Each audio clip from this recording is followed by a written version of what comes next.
नमस्कार। छत्तीसगढ़ प्रांत के अध्यक्ष भाई संतोष जी गोरछा, प्रांत के संगठन मंत्री भाई श्री जितेंद्र जी वर्मा, प्रांत के मंत्री श्री विभूति जी, प्रांत के कोषाध्यक्ष भाई श्री धवल जी, प्रांत के उपाध्यक्ष हमारी बहन प्रेमलता बिसेन जी, महेश कश्यप जी, सरल मोदी जी, वर्ग पदाधिकारी जी, रतन यादव जी एवं समस्त वर्ग में उपस्थित कार्यकर्ता बंधुओं, आज हम बात करेंगे बजरंग दल की प्रार्थना के बारे में। तो प्रार्थना में 4 श्लोक हैं। जो पहला श्लोक जो है वो हनुमान जी की स्तुति है। दूसरा जो श्लोक है वो मातृभूमि के ऊपर भारत माता की स्तुति व आशीर्वाद के ऊपर है, और तीसरा जो है परमेश्वर के ऊपर है। चौथा फिर हनुमान जी से प्रेरणा के लिए श्लोक है। तो जो पहला श्लोक जो है, हम सब आप कल्याण स्वरूप नित्य रामदूत, बलवान, दिव्य तेज युक्त मुख, वानरों के स्वामी, गुणों के भंडार, श्रेष्ठ वायुपुत्र श्री हनुमान जी को नमस्कार करते हैं। तो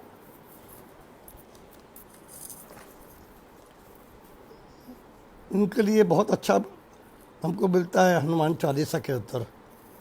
हनुमान चालीसा का पहला ही जो आता है, जय हनुमान ज्ञान गुण सागर, जय कपि सतिहु लोक उजागर। तो यहाँ हनुमान जी के ज्ञान के बारे में बतला गया है और गुण के बारे में बतला गया है। तो हनुमान जी का जो ज्ञान है वो गुण है, वो कल्पना से परे है। हनुमान जी स्थिर बुद्धि वाले थे, सोच विचार के काम करने वाले थे। किस प्रकार के सामने वाले को बात कर रहा, किस प्रकार से प्रभावित कर रहा, किस प्रकार से जोड़ रहा और किस प्रकार से उनको हमारे काम में लगाना, इन सब चीज़ों के अंदर वो उनका कोई जोड़ नहीं था। आप उठा के देखेंगे तो लिखते हैं रामदूत अतुलित बल थामा। यहाँ उनका जो वर्णन आता है राम के दूत के बारे में आता है। जब वो लंका भी जाते हैं राम के दूत बन के, तो वहाँ हम देखते हैं उनका जो शौर्य जो है, उनकी जो बात करने की जो टेक्निक होती है, जो बात करने का जो तरीका होता है, कि वो जानता था कि मैं रावण समझाने से मानने वाला नहीं है, रावण बहुत ज़्यादा अहंकारी है, हमारी बात सुनने वाला नहीं वो। लेकिन फिर भी उन्होंने अपने जो एक दूत का कर्तव्य होता है उनके पूरा निर्वाह करते हुए रावण को सब प्रकार से समझाने की बहुत कोशिश की कि अरे भाई, तू सीता जी का तूने अपहरण किया है, तू वापस कर दे, सब बात खत्म हो जाएगी, तू तेरा काम कर, हम हमारा काम करेंगे। पर रावण माना नहीं। तो लगातार जब हनुमान जी समझाते गए, सभी प्रकार से समझाने की कोशिश की, तो फिर रावण को तो अहंकार ही था। रावण को बहुत गुस्सा आ गया उनके ऊपर, ये अपनी हिरट लगाया जा रहा है, हमारी किसी की सुनता नहीं कोई भी बात, और है ना। तो फिर रावण को गुस्सा आया, तो रावण ने क्या किया, ऑर्डर दे दिया, आदेश पारित कर दिया कि जो वानर है इसकी पूंछ में तेल लगा दो और आग लगा दो, कपड़े में तेल डालो, बांध दो, आग लगा दो। हनुमान जी तो यही चाहते थे। फिर रावण को दंड देना भी आवश्यक था, जो समझ ही रहा कोई भी चीज़। तो उन्होंने उसी समय उसका लाभ पूरा उठा लिया, और लाभ उठा के हनुमान जी ने उनकी जो सोने की लंका थी, उनको जो यहाँ पर रावण बैठता था, उनका जो राजभवन था, वहाँ आग लगाई और वहाँ से चुपचाप निकल गए। तो रावण को वो जानते थे कि रावण मानेगा नहीं, तो रावण को किस प्रकार से एकदम जोश में लाए कि उठपटांग काम करने लगे, तो उन्होंने रावण को इस प्रकार से अपना करवा दिया। फिर आगे आता है महावीर विक्रम बजरंगी, कुपति के संग सुपति के संगी। हनुमान जी को ये भी मालूम था कि आगे ये रावण तो मानने वाला है नहीं किसी के मत पे, कितना भी समझाया गया हमारे सुनने वाला नहीं एक पैसा भी। तो इनके साथ युद्ध तो होना हमारा अनिवार्य है। अनिवार्य युद्ध होगा तो क्या होगा कि जो दुर्बुद्धि वाले लोग हैं, है ना, वो उनका नाश करना पड़ेगा। नाश नहीं करेगा तो युद्ध के समय क्या होगा, वो जाकर रावण का साथ दे देगा। और जो सद्बुद्धि वाले लोग हैं, सुबुद्धि वाले हैं, सुबुद्धि के संगी जो सद्बुद्धि वाले लोग हैं, उनको हमारे साथ वो जोड़ना पड़ेगा। तो उन्होंने देखा उस समय जो सबसे बलवान राजा थे वो जो बाली थे, वो दुर्बुद्धि वाला था। बाली ने अपने भाई की पत्नी को का अपहरण कर लिया था और बाली के राज्य पर भी कब्जा कर लिया, सुग्रीव के राज्य पर भी उसने कब्जा कर लिया था। अब सुग्रीव भी बहुत परेशान थे, भाई मेरा राज्य भी छिन गया, सब कुछ हो गया। लेकिन जो सुग्रीव थे वो सात्विक बुद्धि वाले थे और राजा तो थे ही, उनके अनुयायी में बहुत लोग थे। तो हनुमान जी ने क्या किया, श्री राम जी से उनकी भेंट करवा दी सुग्रीव की। और सुग्रीव को पता भाई ये मेरे पास है, समस्या मेरे साथ चल रही है। तो भगवान श्री राम ने क्या किया, बाली का वध कर दिया और वहाँ का उसको राजा बना दिया। जब बाली का वध हो गया तो एक दुश्मन भी हमारा कम हो गया और एक दोस्त भी हमारा बढ़ गया। और ऐसे सद्बुद्धि वाला एक भी जुड़ता है तो उससे क्या होगा, संगठन को या समाज को या कभी भी समय एक लंबा लाभ हमको मिलता है। और वैसे ही उनको मालूम था, वो राजनीतिक के जो बहुत बड़े ज्ञाता थे हनुमान जी, उनको मालूम था कि भाई आज हमारा युद्ध किसके साथ होने वाला है। हमारी लड़ाई होगी रावण के साथ। और रावण सभी शास्त्रों का भी ज्ञाता है, युद्ध का भी बहुत बड़ा ज्ञाता है, सब चीज़ें पारंग रहते हैं।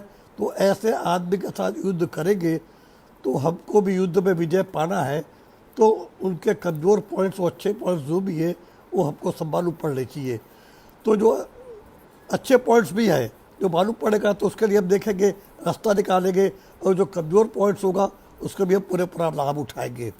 तो उन्होंने देखा कि भाई ये राज परिवार के अंदर जब वो गया लंका में, तो उन्होंने जब बारीकी से स्टडी किया तो उनको मालूम पड़ा राज परिवार में जो रावण का ही सगा भाई है विभीषण, वो विभीषण जो है वो बहुत ही ज़्यादा सात्विक बुद्धि वाला है। और सात्विक बुद्धि होने का कारण क्या, उनकी और रावण की पटती रही थी। जब सीता जी के वापस देने की बात भी आई तो विभीषण जी ने बहुत समझाया रावण को, मांग जा तू दे दे, और अच्छी चीज़ नहीं है। और रावण जब आक्रोश में आ गया, 2 बार 6 बार जब विभीषण ने लगातार बोला तो वो आक्रोश में आ गया और सीधा उसे विभीषण को ऑर्डर दे दिया। सगा भाई था, जान से मार तो सकता नहीं था, तो उसने सीधा दंड दे दिया, तुम हमारा राज्य छोड़ के चल दो। जैसे वो राज्य छोड़ के चल दिए, परिणाम क्या निकला हुआ, हनुमान जी ने उससे संपर्क किया। संपर्क करके भगवान श्री राम से मुलाकात करवा दी। जब राम से उनकी मुलाकात हो गई तो क्या हुआ कि भगवान श्री राम ने जो है उनके बारे में पूरा जाना, रावण के बारे में, क्या उसके प्लस पॉइंट है, क्या उसके माइनस पॉइंट है, किस प्रकार से आगे वो काम कर रहा है, पूरा उसके बारे में जानकारी उससे ले ली। तो यही आता कुमति निवारक का सुमति के संगी। तो समाज में हमको भी इसी ढंग से काम करना है। जो दुष्ट है, जो लोग हैं, उनको दमन भी करना है, उनको दंड भी मिलना चाहिए, और जो सद्बुद्धि वाले उनको हमें जोड़ने का भी प्रयास करना चाहिए। फिर आगे आता है विद्यावान गुण यति चातुर, राम कार्य करने को आतुर। वो सभी विद्याओं के ज्ञाता थे, किस प्रकार से काम कर रहा, कैसे कर रहा, क्या है क्या नहीं। खाली बलवान नहीं थे, बलवान के साथ साथ नीतिवान भी थे, और नीति के पूरे ज्ञाता थे और चातुर थे। तो अपने चातुर का भी भरपूर उन्होंने उपयोग किया सभी चीज़ों के अंदर, है ना। और भगवान श्री राम को काज करने के लिए हमेशा वो दिन देखते थे ना रात देखते थे, उपयोग हमको करना है। तो सीधा सुवेद जो वैद्य था लंका का, रावण का जो वैद्य था, उनको भी उठा के वो ले आए घर पे रामचंद्र जी के पास, उनको प्यार से समझाया, सब कुछ समझाया। वो वैद्य जी भी अड़ गए थे, मैं तो रावण का वैद्य हूँ, मैं इनका इलाज नहीं कर सकता, घिस के मना कर रहा था। पर हनुमान जी ने उनको समझाया कि भाई देखो, आदमी जब बीमार पड़ता है तो डॉक्टर के पास जाता है, जब बहुत ज़्यादा बीमार भी पड़ जाता है तो डॉक्टर ही उसको नया जीवन देता है। तो भगवान के बाद नया जीवन देने वाले एक आप ही हो। तो वैद्य जो होता है साक्षात भगवान का स्वरूप होता है। और वैद्य को किसी, ये सभी जब भगवान के लिए जैसे सब बराबर होते वैसे वैद्य के लिए भी सभी बराबर होते। और उनको वैद्य को भी समझाया और वैद्यराज भी मान गए। तो वैद्यराज ने उनको बताया कि इस पर्टिकुलर टाइप की जड़ी बूटी है, आपको वहाँ जाना पड़ेगा, मेरू पर्वत पे जाना पड़ेगा, वहाँ से लाना पड़ेगा। लेकिन इतना ध्यान रखना कि ये जो जड़ी बूटी है वो सूर्योदय के पहले आपको यहाँ पर मिल जानी चाहिए, तो ये ना संभव है और ना संभव नहीं है। वो तो राम काज करने को आतुर थे, दिन देखा ना रात देखा न कुछ देखा, तुरंत सीधा प्रयाण करके वो निकल गए जड़ी बूटी लेने के लिए। और जड़ी बूटी लेने के गए तो जो उनको बतलाई गई थी उस टाइप की उनको अनेक जड़ी बूटी दिखी, मिलती जुलती बहुत सारी जड़ी बूटी थी। तो जितनी मिलती जुलती थी सब पे सब ले आए और वैद्य जी को दे दिए, आप इनमें से छांट लीजिए और इलाज करिए। तो उससे वर्णन भी आता है कि हनुमान जी पहाड़ उठा कर ले आए। तो सब जड़ी बूटी जब आ गई तो वैद्यराज ने उनका इलाज भी किया, लक्ष्मण जी ठीक भी हो गए। तो राम काज करने को आतुर, ये उनका यहाँ पर भी वर्णन आता है। और आगे तुम उपकार सुग्रीव की ना, राम में मिलाया राजपद चीना। सुग्रीव को जब राम से मुलाकात करवाई, उनको राजपद भी उन्होंने दिलवाया। और सुख लहे तुम्हारे सरना, तुम रक्षक काहू को डरना। तो आज जैसे उस समय हनुमान जी जिसके रक्षक थे तो सब लोग निश्चित होकर काम करते थे, भाई हनुमान जी है, हमको काहे की चिंता, हमको काहे की चिंता, हम अपना काम करेंगे। आज भी हम हनुमान जी को अपना रक्षक मान के हम हमारा काम करते हैं। तो समाज के लोगों को भी हमको समझाना पड़ेगा, उनके दिमाग में बात बैठनी पड़ेगी। हमारे कामों से, हमारे व्यवहार से, हमारे दैनिक जो स्वभाव से जो नित्य हम काम करते हैं उससे लोगों को मालूम पड़ना चाहिए कि कभी भी संकट आएगा, कुछ भी तकलीफ हमको आएगी तो क्या होगा, बजरंग दल वाले हैं ना, वो हमारी रक्षा करेंगे। तो बजरंग दल पे इतना समाज को भी विश्वास बैठना चाहिए। और भूत पिशाच निकट नहीं आवे, महावीर जब नाम सुनावे। उस समय उनका ऐसा ही रेपुटेशन था, ऐसे उनका प्रभाव था कि उनका नाम सुनते ही बल बले रखता था भी हनुमान जी के विरुद्ध हम कोई भी काम करेंगे या कोई भी किसी को परेशान करेंगे तो हनुमान जी आ जाएंगे और हमारे फिर हम उससे सामना कर नहीं पाएंगे। तो आज देश के अंदर जो हमारे दुश्मन हैं, जो हमारे विरुद्ध, भारत माता के विरुद्ध काम करते हैं, जो हमारे विरुद्ध पूरा व्यू रचना रचते हैं, उनके मन में भी भय बैठना चाहिए भी सामने बजरंग दल है, उसके क्या करता है, ये यहाँ पर है, हम कुछ भी करेंगे तो ये हमारा विरोध करेंगे, हमारे काम में बाधा डालेंगे, हमको काम करने नहीं देंगे और हमसे टक्कर लेंगे। और टक्कर ऐसी जोरदार रहेगी कि हमको उसको पुर पाना हमारे लिए संभव नहीं होगा। तो ये गुण भी हमारे बजरंग दल के कार्यकर्ताओं को अपने अंदर लाना पड़ेगा। तो सभी प्रकार का जो है, जो इनके गुण थे बजरंगबली के, जो ज्ञान था उनका सभी प्रकार से भरपूर थे। तो हमको भी समाज में जाना पड़ेगा, हम जो कार्य करते हैं उनको समाज को बताना पड़ेगा, हम भी ये काम करते, ऐसा करते, क्या करते, उस समाज को ये भी बताना पड़ेगा कि हमारा इतिहास जो आजकल है पूरा विकृत हो चुका है। हमारे जो महापुरुष थे उनके बारे में भी जो उठपटांग पाठ्यक्रमों में पढ़ाया जाता है, महापुरुषों के बारे में भी अनेक प्रकार का बताया जाता है।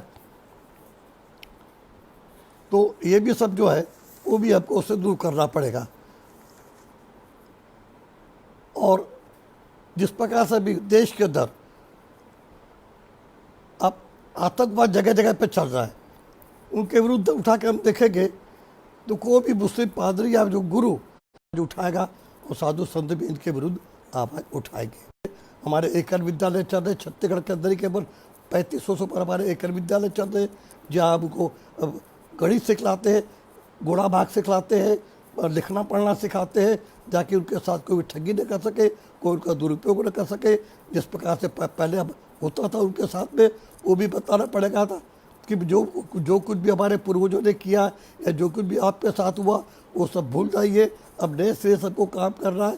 क्योंकि हमको मालूम है उनके बीच में आज भी आक्रोश फैला हुआ है, हमारे विरुद्ध ईसाई लोग काम करते हैं, उनको भड़काते रहते हैं। तो और हम भी जानते कि ये कुछ हमसे भी कुछ गलतियाँ हुई थी, हमारे पूर्वजों ने कुछ गलतियाँ की थी, तो वो गलतियाँ दोबारा हम न करें, उनके लिए समाज को हमको प्रेरित करना पड़ेगा। गलती हम लोगों ने क्या की थी, हमारे हमारे पूर्वजों ने। इनको 1 किलो नमक दिया, उसके बदले 1 किलो गोंद ले लिया, 1 किलो नमक दे लिया, 1 किलो चिरौंजी ले लिया।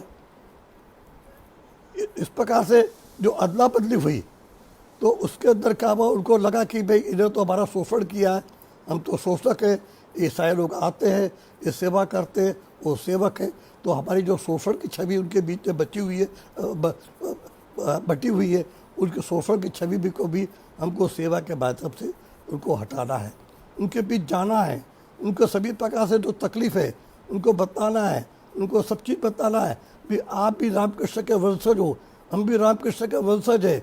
जब युद्ध हुआ था यहाँ पर, राम रावण युद्ध हुआ था, तो कोई भरत जी नहीं गए थे, कोई शत्रुघ्न जी नहीं गए थे, राम के साथी आप ही लोग थे, वही वानर थे, वही सुग्रीव थे, वही भील थे।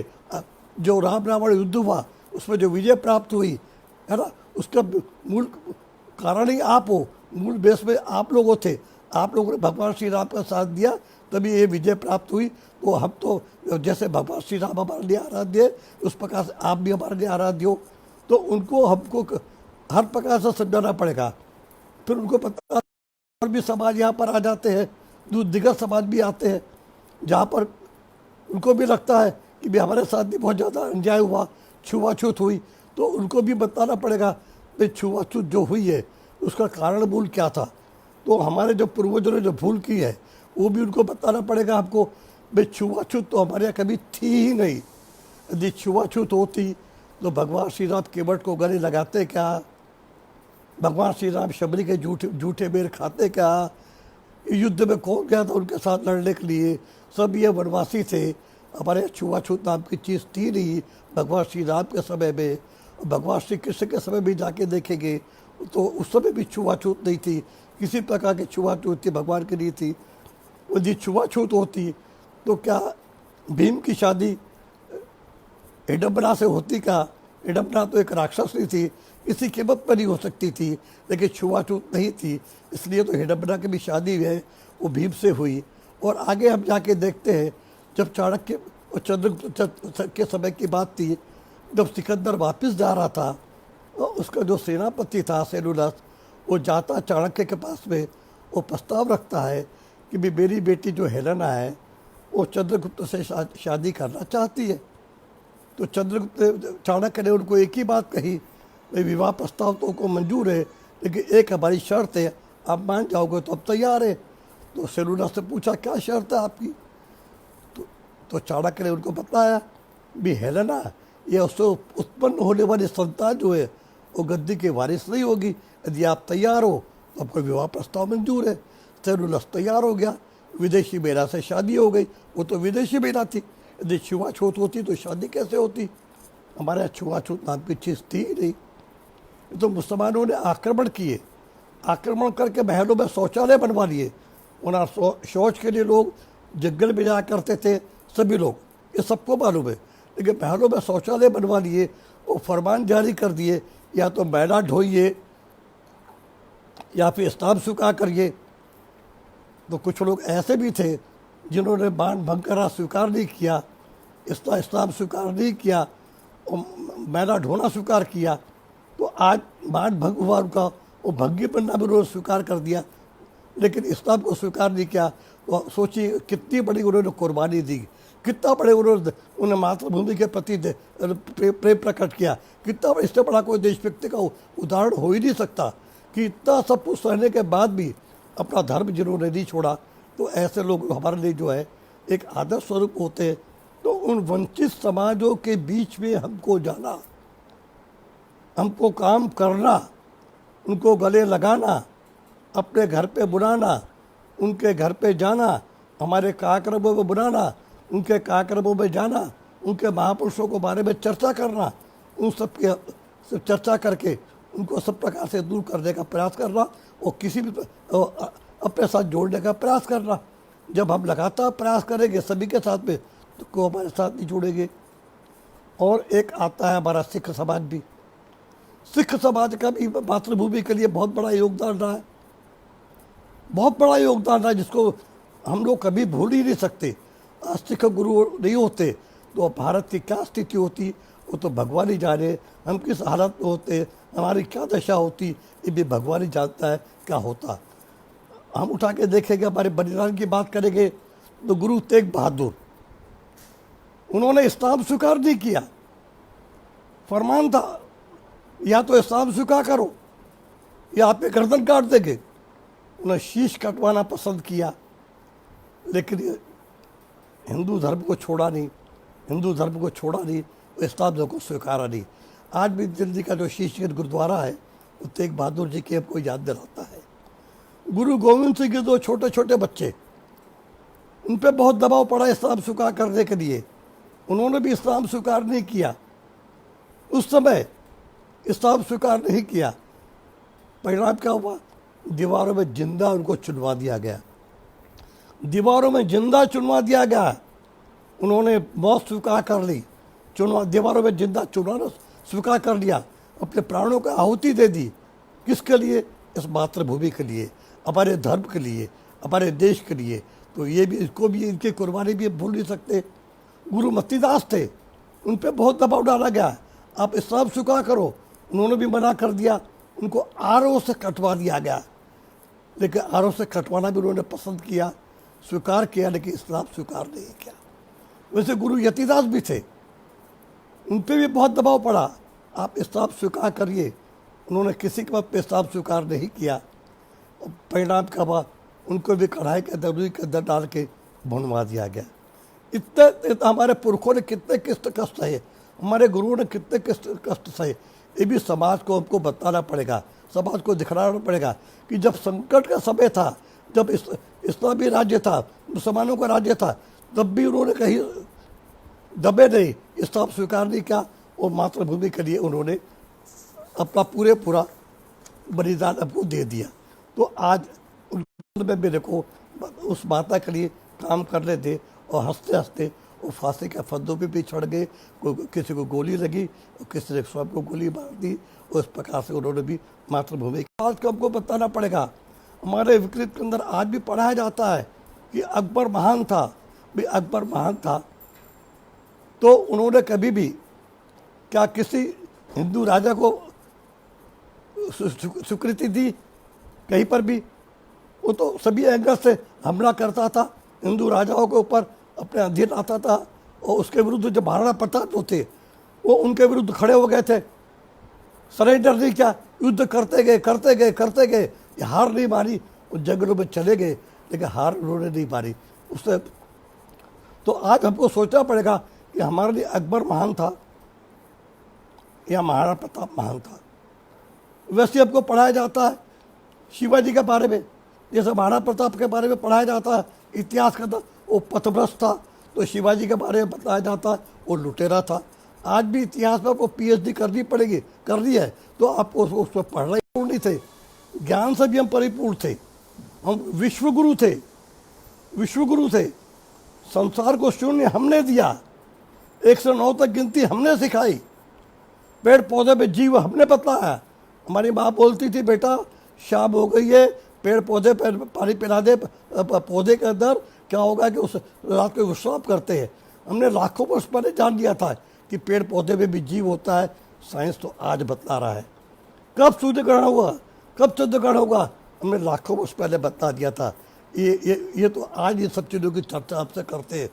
और तो दूर हमको नौ जो ग्रह होते उनकी भी स्थिति के बारे में पूरा ज्ञान था, तभी तो हमारे ज्योतिष बोला करते थे, भाई इसको मंगल का प्रॉब्लम है, इसको लाल रंग की अंगूठी पहनाइए, इसको गुरु का प्रॉब्लम है, इसको पीले रंग के पत्थर की अंगूठी पहनाइए। और आज विज्ञान कहता है कि गुरु का रंग लाल है, गुरु का रंग पीला है, मंगल का रंग लाल है। विज्ञान आज कहता है, जो मैंने लाखों वर्ष पहले देख लिए थे। तो हमको आज हनुमान जी के गुणों के बारे में भी समाज को बताना पड़ेगा, हमारे कार्यकर्ताओं को अपने अंदर धारण करने पड़ेंगे और समाज को भी बताना पड़ेगा। और जो दूसरा श्लोक आता है, वो दूसरा श्लोक इसके अंदर आता है मातृभूमि के लिए। तो मातृभूमि जो होती है, जैसे हमारी माता होती है, हमको 9 महीने कोख पर रख के अनेक प्रसव पीड़ा को सहन करने के बाद भी हमको जन्म देती है, और जन्म देने के बाद में वो आनंद में डूब जाती है। इतना कष्ट पाने के बाद भी आनंद में रहती है। तो आज धरती माता जो हमारी माता है, जो समस्त विश्व का पालन करती है, वही धरती माता है जो हमको सभी प्रकार से देती है। उनकी छाती पे यह हल चला के हम अन्न उगाते हैं, वहीं पर उनकी छाती पे ही पेड़ पौधे भी लगते हैं, खेती भी होती है, फल सब्जी भी उगती है, सब कुछ होता है। उसी से हम लोग अन्न खाते हैं, उसी से पशु पक्षी भी का पेट भरता है, उससे पशुओं का भी पेट भरता है, पक्षियों का भी पेट भरता है। तो ऐसी हमारी जो माता, जो सब प्रकार से हमारी रक्षा करने वाली है, हमको सब कुछ देने वाली है, हमसे बहुत ही प्यार करने वाली माता है, तो उनकी रक्षा करने का दायित्व भी हमारा ही आता है। और हमको उसके लिए ये सुबह वत्सले, ये मातृभूमि, तुम्हारे लिए नमस्कार है। तुम ही माँ सृष्टि वाली पृथ्वी हो, यहाँ अपने देश में फिर से भारत को प्रकाश बनत और सर्वोत्तम राष्ट्र बनाने में समर्थ हो। भारत को हमको पुनः परम वैभव पे पहुँचाना है। इनका भी हम संकल्प लेते हैं, मातृभूमि को के लिए काम करने के लिए हम संकल्प लेते हैं। और जो तीसरा आता है यहाँ पर, वो परमेश्वर के लिए आता है। हे परमेश्वर, आप हमारे लिए धर्म, देश और उसकी रक्षा के लिए हमको बल दीजिए, साहस दीजिए, धैर्य दीजिए और सदाचार युक्त चरित्र दीजिए, और प्रसन्नतापूर्वक हम काम कर सके इसके ज्ञान और ब्रह्मचर्य और कला कौशल प्रदान कीजिए। तो परमात्मा से ही हम प्रार्थना कर सकते हैं। तो उसके लिए जब नित्य काम करेंगे, भारत माता के लिए नित्य काम करेंगे, लोक कल्याण के हम नित्य काम करेंगे, सदाचारी बनेंगे, सदाचारी युक्त होकर काम करेंगे, हमारे जो कार्यकर्ता है, बगैर किसी कुछ पाने की भावना लिए हमारा कार्यकर्ता काम करता है, और ये उसको काम करने में प्रसन्नता भी होती है। जब कार्यकर्ता प्रसन्न होकर काम करता है तो उसके काम करने की स्पीड जो होती है, कार्य करने की जो शैली है, उसमें भी बहुत ज़्यादा परिवर्तन आता है और ऊर्जा भर जाती है, और अनेक ऊर्जाओं के साथ वो अपना काम भी शुरू करता है। तो ऐसे परमपिता परमेश्वर को भी हमको धन्यवाद देना चाहिए भी, जरूर सृष्टि की रचना की और हमको ये इस योग्य बनाया कि भी अब आप अपनी आत्मा की उन्नति कर सकते, समाज को भी कुछ दे सके, लोक कल्याण के भी काम कर सके। तो इस पर परमात्मा को हमको धन्यवाद देना चाहिए। और अंत में फिर जो आता है वर्णन जो आता है फिर हनुमान जी के बारे में कि हनुमान जी की प्रेरणा से और आशीर्वाद से ही हम सब ये काम करते रहे, ऐसी प्रार्थना भी हमको हनुमान जी से करनी चाहिए। क्योंकि जब हम ऐसी प्रार्थना हनुमान जी से करेंगे तभी क्या होगा कि हमारे कार्य सफल होंगे, और हमको पूरा विश्वास है जब मन में हमारे अच्छे भाव होंगे, अब अच्छे भाव लेकर काम करेंगे, जब सब प्रकार से समाज के कभी भी तकलीफ में आएगा हम उनके साथ में खड़े हो जाएंगे। मन में जब लोक कल्याण का काम हो गए, हम कर ही रहे, अब एक विद्यालय चला रहे, हरि सत्संग समिति चला रहे, धर्मांतों को रोकने के लिए गांव-गांव में हमारा काम चल रहा है, हम अस्पताल चला रहे, हम छात्रावास चला रहे, हम समाज में जागरूकता का काम कर रहे। सब जब हम लोक कल्याण के इतने सारे काम करते रहेंगे तो क्या होगा, निश्चित रूप से हमारी आत्मा की उन्नति होगी, हम मोक्ष की ओर एक कदम आगे भी बढ़ेंगे। तो बजरंग दल के जो हमारे कार्यकर्ता जो भी है, आज उनकी जो प्रार्थना है वो हनुमान जी के जो गुण है, और जब उन गुणों को हनुमान चालीसा रोज पढ़ते हैं हम, हमारा हर एक कार्यकर्ता हनुमान चालीसा का पाठ करता है, क्योंकि हनुमान चालीसा का एक एक श्लोक में एक एक जो शब्द है वो एक एक शब्द को पचाना पड़ेगा, एक एक शब्द का बारीकी से अर्थ समझना पड़ेगा। वह एक एक शब्द का बहुत बारीकी से अर्थ है। या तो हनुमान जी के गुण के बारे में बतलाया गया या हनुमान जी के कार्य करने की शैली के बारे में बतलाया गया कि हनुमान जी किस प्रकार से कार्य करते थे। तो किस प्रकार से कार्य हमको भी करना है, वो हमको जीवन में ढालना पड़ेगा। वो उनके जो गुण जो है कार्य करने के, कि मन को हमेशा उनका नियंत्रण रखता था, कभी भी एक्साइटमेंट में आते नहीं थे, कभी भी जोश में आते नहीं थे, उमंग में रहते थे।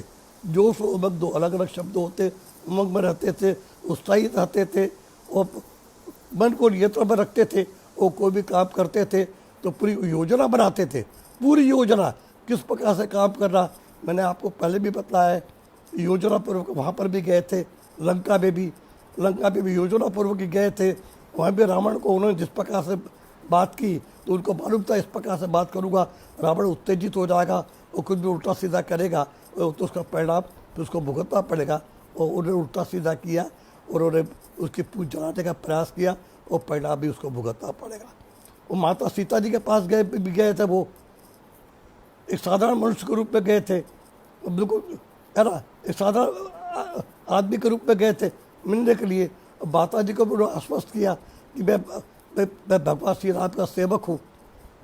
रावण के पास गए थे दूत के रूप में, यहाँ पर गए थे सेवक के रूप में। ये माता मैं आपका भी पुत्र हूँ और ये मुद्रिका मुझे दी अपनी पहचान के लिए कि आप जिससे मेरे बातों में विश्वास कर सको।